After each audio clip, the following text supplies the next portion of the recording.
नमस्कार, storm of RPG channel में आपका स्वागत है। ओम नमो नारायण। कैसे हैं आप सब? आज हम सुनेंगे 28वां अध्याय।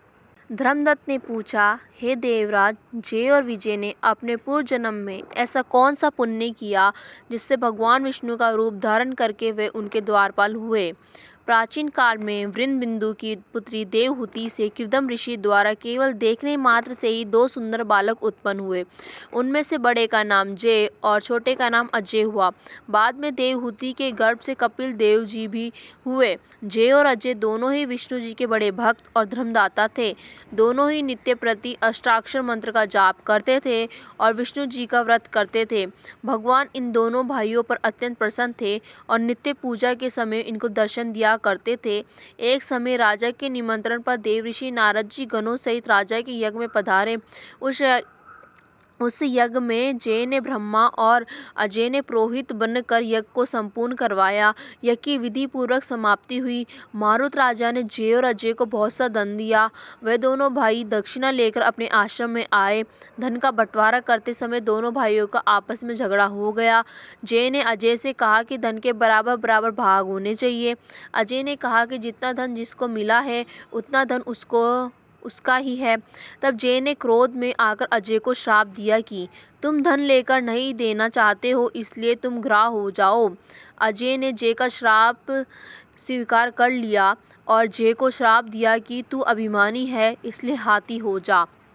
जब नियम पूर्वक दोनों की पूजा के समय जब भगवान उनको दर्शन देने के लिए आए तो दोनों ने भगवान से समामोचन का उपाय पूछा। दोनों ने प्रभु से कहा, हे देव, हम दोनों आपके भक्त हैं, मगर हम हाथी की योनि में कैसे होंगे? हे कृपा सागर, श्राप से हमारा उद्धार कीजिए। भगवान विष्णु जी ने कहा, मेरे भक्तों की वाणी कभी असत्य नहीं होगी। यमराज भी इसको अन्यथा नहीं कर सकते। पूर्व काल में मुझे भक्त प्रहलाद के कहने पर स्तंभ से प्रकट होना पड़ा था और राजा अम्बरीश के कहने पर 10 अवतार लेने पड़े थे। अतः तुम दोनों अपने श्रापों को भोग मेरे लोक को प्राप्त होगे। इतना कहकर विष्णु जी अंतर्ध्यान हो गए। फिर वे गंडकी नदी के किनारे मगर और हाथी हुए। उपना रहने के कारण इस योनि में भी भगवान विष्णु का व्रत नियम से किया करते थे। एक दिन कार्तिक के पूर्णमासी को वे हाथी स्नान करने को गंडकी नदी में गया। तब पिछले जन्म का श्राप स्मरण करके मगर ने हाथी को पकड़ लिया। तो हाथी ने भी विष्णु जी का स्मरण किया। फिर क्या था, तुरंत ही शंख चक्र गदा पद्मधारी भगवान ने अपने सुदर्शन चक्र द्वारा उन दोनों का उद्धार कर दिया। अपने जैसा रूप देकर उन्हें बैकुंठ में ले गए। उसी दिन से उस स्थान का नाम हरिक्षेत्र प्रसिद्ध है। चक्र के आघात से वहाँ के पत्थरों में भी चिन्ह बने हुए हैं। वे दोनों जय और अजय के नाम से आज तक संसार में प्रसिद्ध हैं। हे प्रिय, अपने विष्णु जी के द्वारपालों के संबंध में जो प्रश्न किया था उनका विस्तृत उत्तर मैंने दे दिया है। इसलिए हे द्विज, तुम भी ईर्ष्या और द्वेष का त्याग कर नित्य भगवान विष्णु का व्रत करो। जगत के प्रत्येक जीवन को समदृष्टि से देखो। तुला, मकर और मेष की संक्रांति में नित्य प्रातः स्नान किया करो।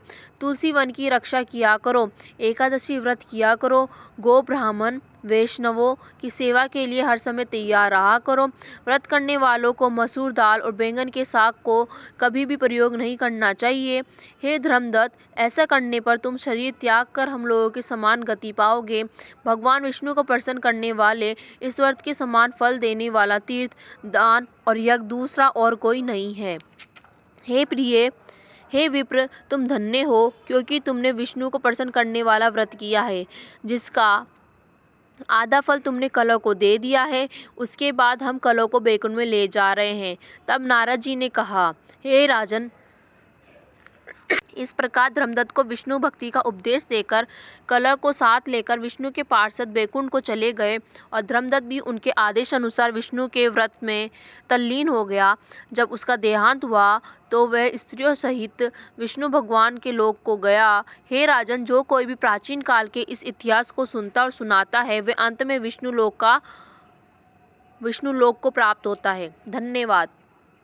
अगला अध्याय देखने के लिए चैनल को सब्सक्राइब करें और वीडियो को लाइक, शेयर, कमेंट करना ना भूलें।